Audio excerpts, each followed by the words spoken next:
प्यारे देशवासियों, नमस्कार। आज मैं आपसे चर्चा करना चाहूँगा बीजेपी के राष्ट्रीय अध्यक्ष के बारे में, यानी उनके एक बयान के बारे में। उन्होंने एक जो बयान दिया, हालांकि बीजेपी का सब आचरण समझ चुके हैं, उनकी मंशा क्या है वो सब जान चुके हैं। 11 साल में बहुत अच्छी तरह से जान चुके हैं। ये कहते क्या है और करते क्या है सब समझ चुके हैं, चाहे उसमें प्रधानमंत्री महोदय हों, गृह मंत्री हों, उनके अध्यक्ष हों, कोई भी हों, सब जान चुके हैं। अब उन्होंने एक बयान दिया है, यानी जिस बयान में इन्होंने आपको ध्यान होगा, जो निशिकांत दुबे ने माननीय सर्वोच्च न्यायालय और माननीय मुख्य न्यायाधीश संजीव खन्ना साहब के खिलाफ जो गलत बयान दिया था, गंदा बयान दिया था, घटिया बयान दिया था, उसके बाद जेपी नड्डा जो बीजेपी के एक्सटेंडेड टेन्योर के साथ अध्यक्ष हैं, राष्ट्रीय अध्यक्ष। एक्सटेंडेड मैंने इसलिए कहा क्योंकि ये 3 साल के लिए अध्यक्ष चुने गए थे, जो 2023 जनवरी तक था, फिर 1 साल बढ़ाया, फिर 1 साल बढ़ा करके ये अभी तक 2 साल से ज़्यादा एक्सटेंशन इनको मिल चुका है और अब तक बरकरार है।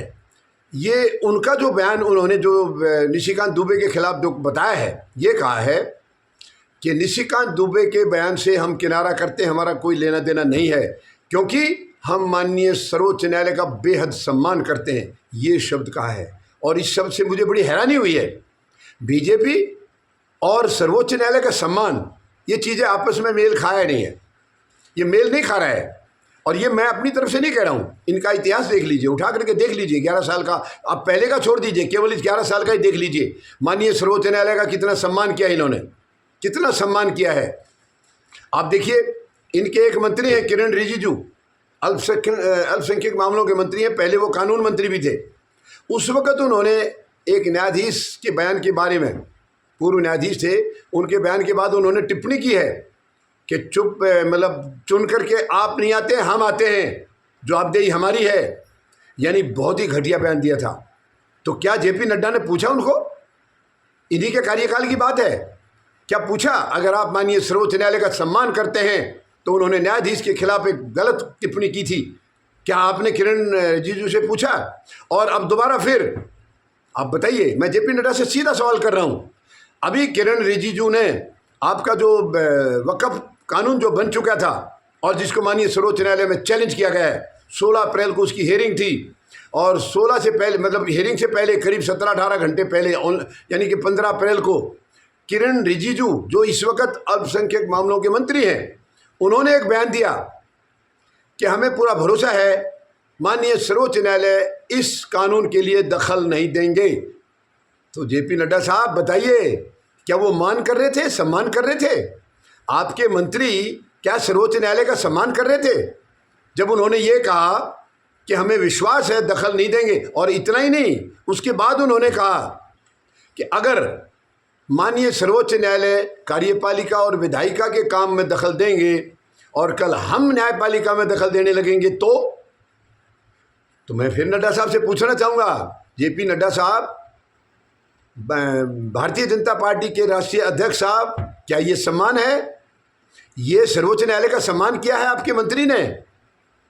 और उसके बाद जो निशिकांत का बयान है वो तो है ही है, वो तो सब कह ही रहे हैं, उन्होंने क्लियर कट बोला है कि देश में जितने भी दंगे भड़क रहे हैं, धार्मिक दंगे भड़क रहे हैं, वो संजीव खन्ना साहब, नाम लेके बोला है उन्होंने, संजीव खन्ना साहब करा रहे हैं।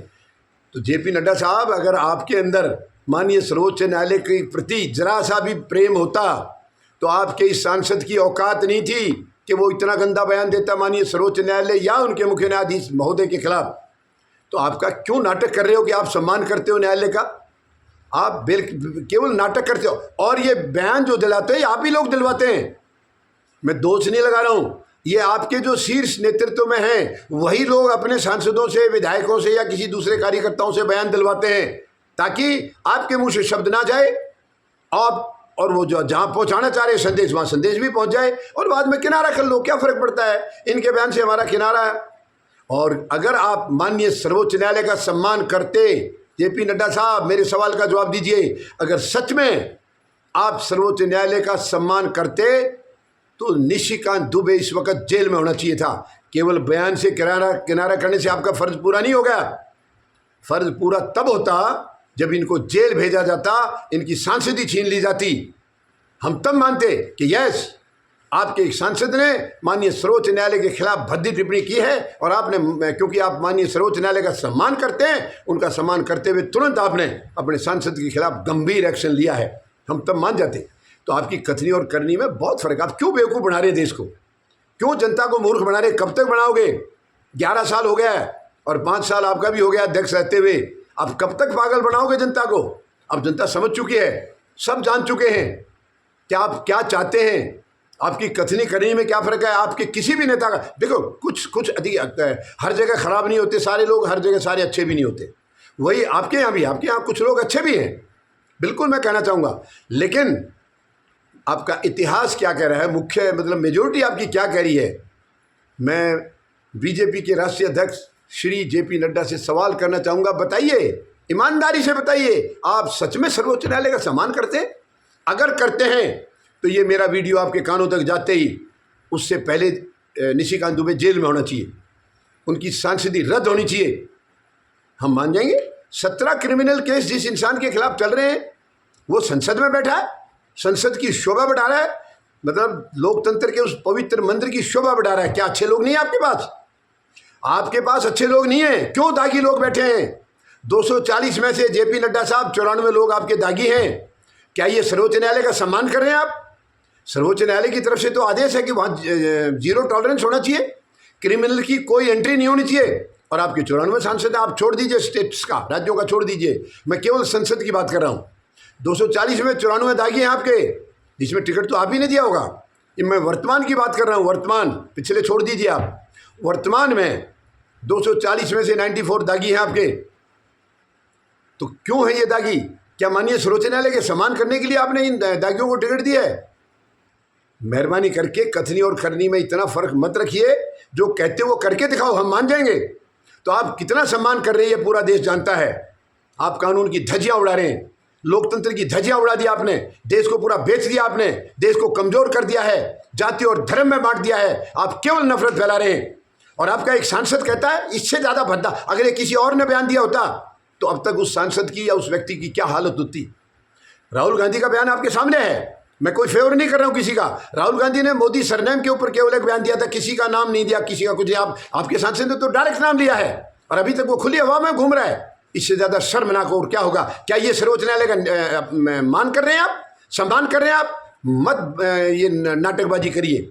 सच्चाई सब जानते हैं, सब जानते हैं, और आपको उसका बयान का मालूम भी पड़ जाएगा। उसने जो भद्दा बयान दिया है उसको शायद असर हो जाएगा, लेकिन आप लोगों ने कोई एक्शन नहीं लिया है। उसको, राहुल गांधी को 2 साल की जेल करा दी आपने, सांसदी छीन ली, मकान छीन लिया। इसका क्या छीना? निशिकांत दुबे को तो टिकट आप लोगों ने दिया है। निशिकांत दुबे के खिलाफ 17 क्रिमिनल केस हैं। राहुल गांधी का तो ठीक है, वो करा रखे आप लोगों ने, कराए मैं नहीं। और क्रिमिनल होंगे तो होंगे, उसको भी करिए, आप डील करिए, आप सरकार में बैठे। अगर उनके खिलाफ सरकारी क्रिमिनल केसेज हैं तो उनका इंसाफ कीजिए, दिलाइए उनको, करिए उनके खिलाफ कार्रवाई। मैं किसी गलत व्यक्ति का आपको नहीं कहा, मैं तो एक उदाहरण दे रहा हूँ कि उसने केवल एक बयान दिया था जो किसी का नाम लेकर नहीं था, और उसको 2 साल जेल भेज दिया। और निशिकांत दुबे 17 क्रिमिनल केसेस के साथ भद्दा बयान दे रहा है माननीय सर्वोच्च न्यायालय और माननीय मुख्य न्यायाधीश महोदय के खिलाफ, और अब तक खुली हवा में घूम रहा है। और आप कह रहे हैं आप सर्वोच्च न्यायालय का सम्मान करते हैं। नाटकबाजी बंद करिए नड्डा साहब, बंद करिए, बंद करिए। इतनी बड़ी पार्टी, आप बहुत लंबी चौड़ी पार्टी बताते, 10 करोड़ सदस्य बताते हो, और ये हालत है आपकी। ये हालत करके रखी आपने देश के मतलब ढांचे की, पूरा ढांचा तहस नहस कर दिया। उसमें आपका बहुत बड़ा योगदान है, क्योंकि आप पार्टी के अध्यक्ष हैं। अगर रबर स्टैंप अध्यक्ष हैं वो आपकी मर्जी है, लेकिन अध्यक्ष तो हैं आप। तो मेहरबानी करके इस देश को कमजोर करने की कोशिश मत करिए, बेवकूफ़ बनाने की कोशिश मत करिए। आप कितना न्यायालय का सम्मान करते हैं ये पूरा देश जान चुका है। धन्यवाद। जय जवान, जय किसान, जय हिंद।